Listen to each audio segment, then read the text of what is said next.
Mechi hii mimi naiona kwangu kama vile ni ya kulipiza kisasi.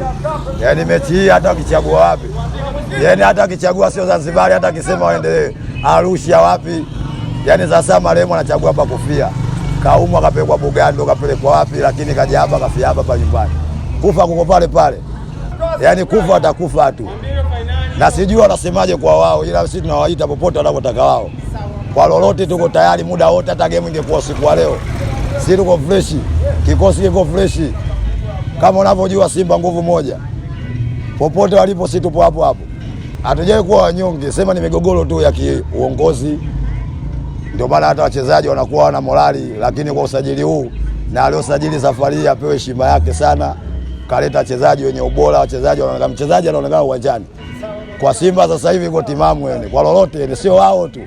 Yaani hata ingekuwa Barcelona, Madrid, Bayern Munich, Juventus, Chelsea, Man United anacheza na Simba. Nafikiri mwenyewe umeona game za kimataifa klabu bingwa. Tumefeli kwa vile wachezaji walikuwa wengi wabovu.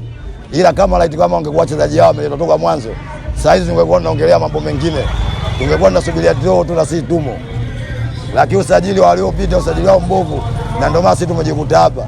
Ila kwa kuteleza sio kuanguka. Tunaanzia hapa tunakoanzia yani. Sisi tunakufa nao safari hii.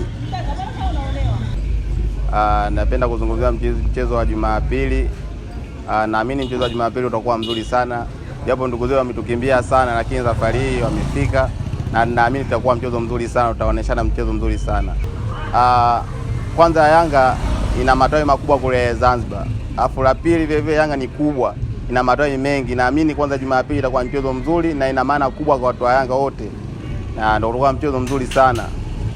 Kwanza sisi tunaingia na vifua mbele kwanza. Kutokana na mtani tumempiga zaidi ya mara 5 mara 6 mfululizo. Imani yangu kwa siku ya Jumapili itakuwa mchezo mzuri sana, na mimi siku ya Jumapili itakuwa mchezo mzuri, na mchezaji wangu wa Jumapili atakuwa Alan Okelo.